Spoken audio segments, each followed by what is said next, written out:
Welcome to the Church of the Week program on AM 630, The Word. Each week, we highlight a different local church or ministry impacting our community. Now let's welcome our Church of the Week host, Chad Schapiro, and today's guest. Hey everybody, this is Chad Schapiro, host of Church of the Week. Thanks to AM 630, The Word, and I also want to give a shout out to KSLR.com. I have the blessing of being able to work with Texas Baptist down here in this area, as well as Pastor Strong, which just finished up an incredible marriage retreat, which we're not here to talk about that, but just really excited about that. And today we have one of our great churches in the San Antonio area. San Antonio. Yeah, shirts outside area, Northeast San Antonio. Right. But my man Cameron is doing some amazing things throughout the whole city. Blessed to have you here. Impact Church. Yeah, man, that's us, Impact Church. My bro, I don't get to see you enough, so it's fun to have him here. He's a professor down at BUA, just did chapel today. Tell us a little bit about yourself first, just so everybody gets to know. How did you even come to Christ in the first place? Let's start there. So I would just say it's a blessing to grow up in a Christian home, man. I grew up in a Christian home with parents that took us to church, and so multiple times a week we were in church all my life growing up. Yeah. And it wasn't, however, until I was about 16 that I came to the realization that it takes a personal relationship. Like the faith of my parents wasn't going to change my eternal destination. Salvation was a response that I had to make. And so when I was 16, man, August 9th, 1996, I gave my life to Christ, and wow, it's been a whirlwind ever since. Yeah, it's been awesome. Amen. So you gave your life to Christ at 16.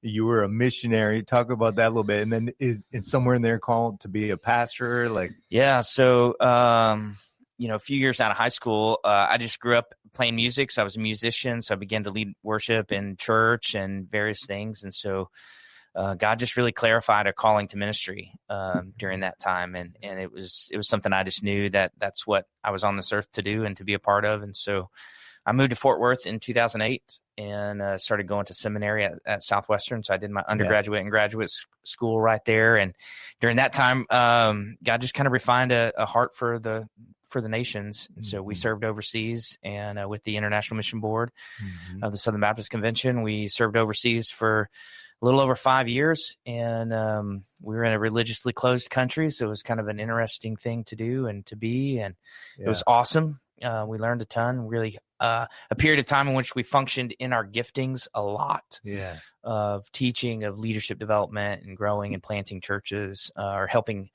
nationals plant churches. And so, moved back to the States in 17 for a couple of reasons. We had some security issues. There was just a nudging, a leading there that brought us back. And then 2020, we came down to the San Antonio area, and shortly thereafter, man, we helped kind of rejuvenate and kickstart Impact in 21. So it was awesome.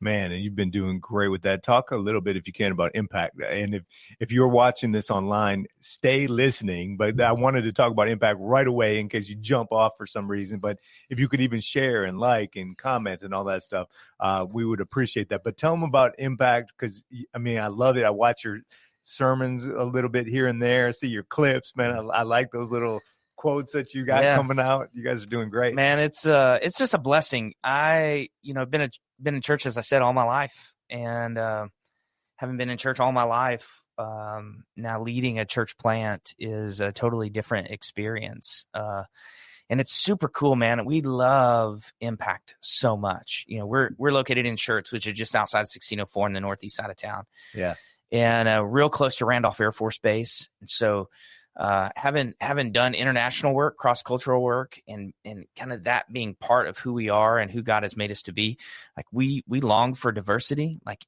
ideological diversity. So we have people from all over the place. Yeah. I was just telling a guy earlier today, like I remember, like within the first few weeks of being at Impact, I made a joke in the sermon about the Dallas Cowboys, and like nobody got it. I was like, what the heck, man? Nobody understands, right? Because we had multiple people from Wisconsin and Chicago and Jersey and LA. And I mean, they were from all over the place, and they were like, oh, the Cowboys are dumb, or whatever. And I was like, what the? I was like, man, if I was at home, like if I was in my hometown, like I would have killed, right? That would have been an awesome joke. But it was terrible, right? But that's who Impact has become, is just a church that's just in our community, man. We serve our community. And we want to be outward focused and preach Jesus and love people, man. And that's the mission of Impact is to glorify God and make disciples by impacting our community for Christ. And Amen. so we do whatever we can do to impact our local community, to empower people to impact the communities that they're in, and to partner with people around the world that are impacting their own communities. So yeah, and the website? Yeah, impactchurchtx.org. Impactchurchtx.org. You can find them on social media. You can definitely go visit the service. Don't just watch from outside. We'd love to have you. Come in and get in the trenches. But I noticed, I think you just mentioned that recently about the diversity. Was that on Sunday or something like that? And a lot of our churches, right, are not that diverse from cultures, from like political perspectives. And it was great to see that you guys did that. Anything intentional that you did that you could teach other churches that you can think of, to be able to become a little bit more multicultural? I'd have loved a heads up on that one. Sorry, bro. No, I'm just kidding. It's all good. Well, just naturally, anything that comes in. So I would say two things really naturally that just kind of come out is, generally speaking, when it comes to divisive topics, we either isolate ourselves or we insulate ourselves. And what I mean by that is we're just like, hey, I'm going to hold my opinion about what this is. And that's just the way it is. And I don't want anybody else's opinions. Or we insulate ourselves with other people that see things the same exact way. And that's just not what we see Jesus do. Right? He pressed into cultures and even topics, and he didn't agree with them, but he was just in a loving way, like, let's have a conversation. Right. And so that's a really big part of just who I am, is I don't want to be void of the love that we're called to love one another with. I'm not afraid to get into topics. You and I have talked about things that we disagree on, and that's okay. And so we just kind of cultivate that culture of like, we're not hateful towards anybody. We're not divisive. We can still be brothers and sisters, even though we land in other places on secondary, tertiary issues. Yeah. And so we've just kind of created that culture, and it's a really sweet thing, man. It's really awesome. That's awesome. It is. Obviously, we all know there are so many things to get divisive on. And so I really appreciate that about your church. Also, Pastor Strong has been very diverse as well, in terms of the people that come over to Saba for the first Thursday lunches there. And I was noticing the marriage topic that we just had. It was so diverse, and it was like, because we're putting, marriage is the goal. And so it doesn't matter if you're black, white, Hispanic, doesn't matter if you're Republican, Democrat, your marriage is struggling sometimes, and you need some help. Right. But that's how we should all feel about coming to Jesus every single day of the week, right? That he's the main goal. It doesn't matter about all these issues. So before you were, when you first started planting, and you now have been doing it for a while, what are some things you wish you knew at the beginning when you first got rolling? Yeah, because it's hard when you first get started. I think that's a big part of it, is just recognizing the struggle, right? That it's going to be years of process. And I've been asked a number of times, like, at what point do you not become a church plant? I'm like, I have no idea. Nobody knows. Right. I think it has something to do with facilities. Not that you're not a real church, because I think we're a very healthy, strong, real church. Yeah. But I do think there's something to do with, when you have the ability to turn around and plant another church, right? And to pay it forward. So I think timing is the big thing. I think you can start off like thinking, hey, we're just going to crush this, right? And we're going to grow from, a core team of 30 to 300, and then to, 600. We're going to have this multipliers of growth within a very short amount of time. And the reality is, sometimes it happens, right? In the church starting world, we call it a hot start, right? Yeah. Sometimes you have a hot start. Yeah. Not often. Yeah, not often. But those are the anomalies, right? Yeah, but those are the ones that everybody sees, and we're like, oh, well, that's what I'm going to be. Right? But it just doesn't happen very often, right? And it takes, I'll give a shout out to Tom Howe, right? Who is the director of church starting in Texas Baptist for a really long time. He's now transitioning to a new role. Congrats, Tom. Yeah, thank you, Tom. Yeah. Tom has two things that he would say is proximity and presence. Yeah. Right. And I think that's what you really need, is you need to be close to your people. And you need to be present with your people. And that's the long game, man. It's the long game. It's not a hot start. Right. Yeah, man. And so I also think too, your background of being a missionary probably helped a lot, because you're going in there, and I mean, you're basically, like you said, planting, teaching, raising up leaders. but you're doing it from scratch. You're not just coming into a building that's already existing with your resume and saying, here I am to preach on Sunday. You're having to build. And it seems like a lot of our churches, part of the cultural Christianity is just used to church and service and just show up and I just do my preaching and that's enough. But planters don't get to do that. Nope. How did that cross over from being a missionary into being a planter's? Yeah, so I strongly believe the international missions ministry model would never be the missionary as pastor, right? So you're constantly, I never pastored a church overseas. I would speak occasionally, but I did a lot of teaching, a lot of equipping, a lot of training.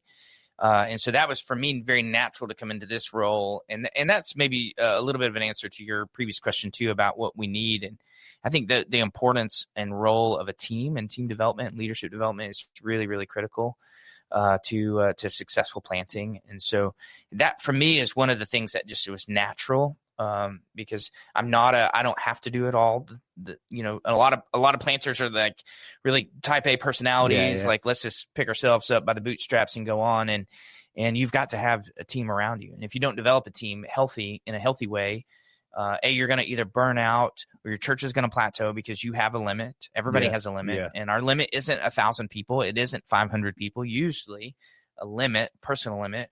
If you're highly relational, you have a high relational capacity. You're probably 150, 200 people is your limit. Yeah. And if you're not super high on that relational capacity scale, like your limit's probably like 40 or 50 people, 60 people. Yeah. And so if you have these aspirations of like mega planting and having a major church, but your capacity is only 60 people and you don't develop any leaders, you're never going to get there and you're always going to be disappointed. So that for me is what really, I think it was an intangible thing. And I don't think I recognized it at the beginning, but that's one of the really key factors that allowed us to be successful is putting a really good team in place, developing them, leading them to making decisions and empowering them to do those things. There's things that I have to do, like, I don't love accounting. I don't love business. Right. I don't love that kind of stuff. I would much rather teach and preach and develop. And, so there's just systems and structures. I'm not a systems and structures guy. I'm a visionary guy, but there's times that you just got to do it because you're the planter. And that's the way it is, right? Yeah. Sometimes there's nobody to delegate it to. You just have to do it yourself. I think one of the things that a lot of planters struggle with too is just, hoping they wanted to delegate to somebody, but now that person's not necessarily, picking it up and they're not doing it, or they left the church and then that struggle of like, hey, I would turn it over to somebody, but there's nobody there. But I think also as a missionary, you got used to that a little bit where you were having to cultivate, soil that was never, it wasn't already fruitful. So you get used to I don't want to say rejection a little bit, but there is some of that. How would you speak to that as a planter, missionary, or leader, even because I know you teach a lot of leadership. Yeah, stuff. I think a lot of it in the church world is people coming from other churches, whether it's just transient membership, meaning they're moving literally. For us, we have a ton of military presence, so we have people that come from Jersey or Chicago or wherever, right? And they move here and they're here for however many years they're going to be here, but they have previous church experience. And so they're like, hey, why don't we have a men's breakfast every Saturday morning? I'm like, well, we don't have a kitchen to use or a fellowship hall or whatever. I don't know that I would if I did, but and I'm not knocking that. That's just not who we are, right? Yeah. Why isn't there Sunday school? Why isn't so you get some of that kind of stuff, and so that sometimes disappoints people. Mm-hmm. And so you get people sometimes that come in and they're like, hey, we want to lead this, and we're going to be great, and we're going to do all the things, and then it's like, oh, this is actually really hard. Yeah. And then they just stop. Right. Yeah. So you swing and miss sometimes. You probably, and I'm sure I've elevated people and said, hey, we're going to start this and so-and-so is going to be in charge. And it just kind of fizzled. Yeah. Sometimes I fizzle because I get distracted with other things. I'm easily excitable when it comes to opportunities. So sometimes it's my fizzle. Other times it's, people that you put in place. And so I think you just kind of learn, right? I've learned to lean on my team, especially our leadership team, our elder board. I'll ask them when we're kickstarting a ministry and we'll get their opinions. It's not necessarily that they want the authority or the control, but I just trust them. Like we have a relationship, and I trust their thoughts, and I trust the Spirit of God working in them to speak into a situation. So I lean on people. I ask other pastors, other church planting pastors, like, hey, where were the kind of measures, and when did you kind of do this, or when did you do that? When did you hire a staff member? When did you develop this sort of ministry? How did you guys do that? I just try to be a learner, try to be flexible. Church planting, man, it's like, if you go in with your idea, this is how it's going to be, you're going to get wrecked. That's so good. It's man. constant So true. pivot, man. It's constant pivot. Yeah. It is. You are listening to Church of the Week, a program that we're so blessed to have on AM 630 The Word. Also, you can find it on KSLR.com. I am here with Cameron Strange, Dr. Cameron Strange, and we are blessed to be able to have him. And we're talking about Impact Church, and really what you said about being a learner, I think helps a lot, because and you do that. You've been in situations with a bunch of guys, and thank you for being in my life too, where you get blindsided by stuff. But if you're around other people and you find out that they've gone through it, everybody goes through it, then you kind of, even what he was just talking about, the fizzling part, and even the humility to say like, hey, sometimes I fizzle too, right? Then you get used to that might happen. And so you don't get so hurt by it. But if you're thinking that that will never happen and that you've got this down, you're about to find out the hard way. Yeah. So I thank you for that, because that's what a lot of churches, I think they're not learning what is working. And so I thank you for that outreach. What is Impact doing to outreach, to get in the community? Because I know you guys are doing all kinds of things, especially being a missionary minded kind of guy. What are some of those things that you've got?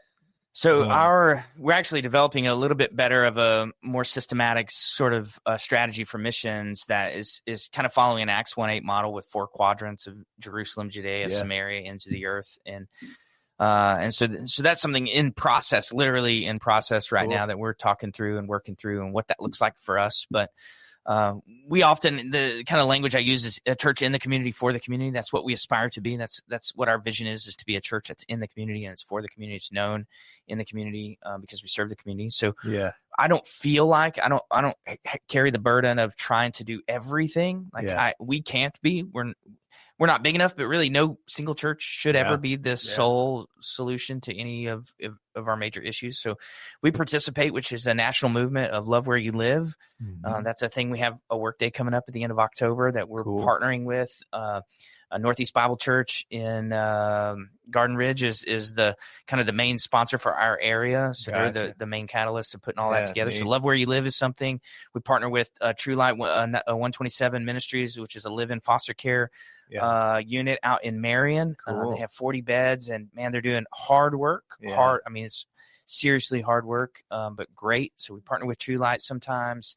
Angel Helpers Ministries, they do a Christmas store every year at Crestview with our friend Josh Fuentes. Crestview hosts that, and so they give away Christmas gifts and collect Christmas gifts. So just stuff like that, man. We also have just an income restricted apartment complex that just got built, and it's about 20% open right now. And we go and just help. We just help. Right now. We'll pray with people if they want prayer. We'll help them move in if they need it. So when we know that, hey, there's like 6 units or 8 units that are moving in this weekend, we just show up and we're just there. Maybe it's just a water bottle, maybe it's prayer, maybe we just say hi and that's all that they want, and that's cool.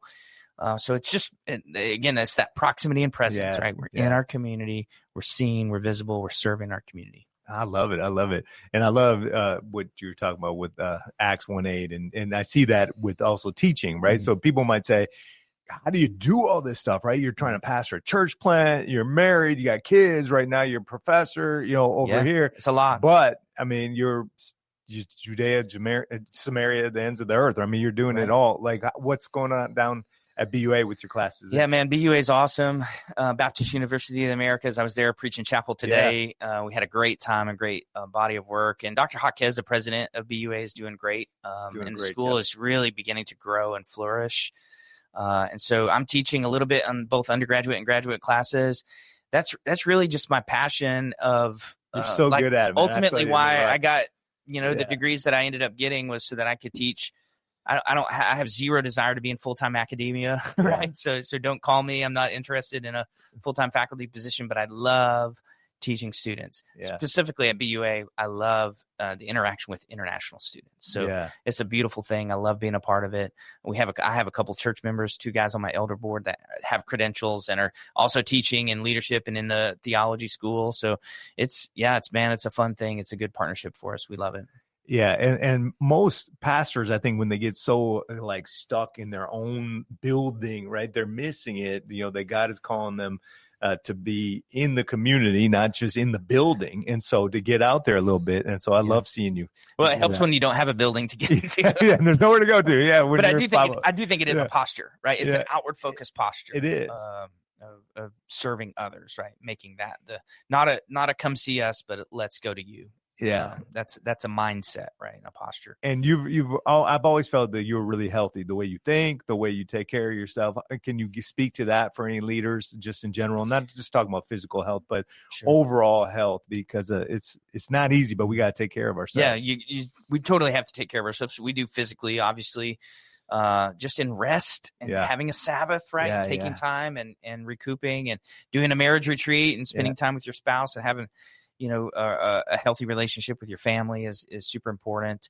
But I think having good friendships, that's like Pastor Strong or Pastor's comment on the, so those are just things that are there that foster those communities and those environments.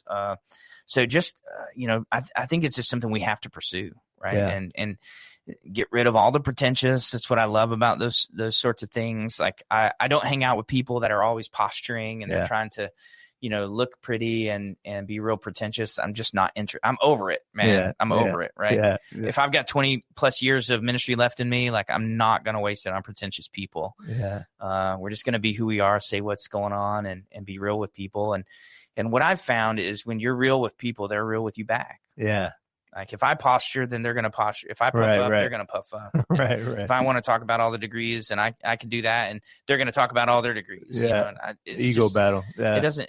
Those are inconsequential, right? Those are not eternal level things. So. Amen. So unfortunately, man, we're wrapping up, and I love this time together. It went by so fast. Where's Impact going in the future? What's the vision like that you can share with us before we? Yeah, man. So we do hope to build. First Baptist Church of Universal City was incredibly generous towards us and purchased a parcel of land, a large parcel of land, and literally just gave it to us, like no strings attached, which is almost unheard of, right? Yeah. So we do. We're on FM 1518. We meet currently at Founders Classical Academy at 10 a.m. on Sunday mornings. And our property is just up the road on FM 1518. So hopefully sometime in the next few years, we'll put a building in place and become kind of a permanent structure and presence there on the south side of Schertz and surrounding areas. So, yeah, it's going to be exciting. Well, you guys are already doing it. If you're looking for a church home, this would be a good place to go visit, to check out Pastor Cameron and see what they're doing over there at Impact Church. A lot of different things going on there. And so just excited about that. Anything you want to share before we wrap it up? Yeah, man. Just thank you for having me. Yeah. I love Chad, and I love the work that he's doing and connecting with people. And so it's really cool to be up here and to I just want to encourage you, man, just to keep doing what you're doing, keep connecting with people. I thank you. It's hard for everybody out there, and you might be going through something yourself. It might not be a pastor of a church, but I hope you can hear our hearts when we talk just about kind of like forging ahead in anything, right? Whether it's a new ministry, a new business, whatever it is, a lot of the same skill sets. And really quickly, before we wrap up, you're doing leadership classes, which I thought is so awesome down there at BUA. Yeah, teaching John Maxwell stuff, man. He's the master at it. You just dig in. You're a lifelong learner. Can you speak to that real quick before we wrap up? Never give up, man. I didn't even start college till I was 28 years old. So, man, I didn't know that. That's awesome. I had zero. I kind of went to college, but I never went to class, and then that makes 4 Ds one semester, and that's over, right? And so, just keep learning. Never give up. You always have an opportunity to do it. Make the most of it. Let's keep on going, guys. God bless you. Thank you guys for listening, for watching. We look forward to seeing you guys next week. This has been Church of the Week from AM 630 The Word. Thanks for joining us this week for Church of the Week. Please visit us online at am630theword.com for more information or to listen to previous Church of the Week programs. If you would like to recommend your church be featured on a future program, please email us at churchoftheweek@kslr.com.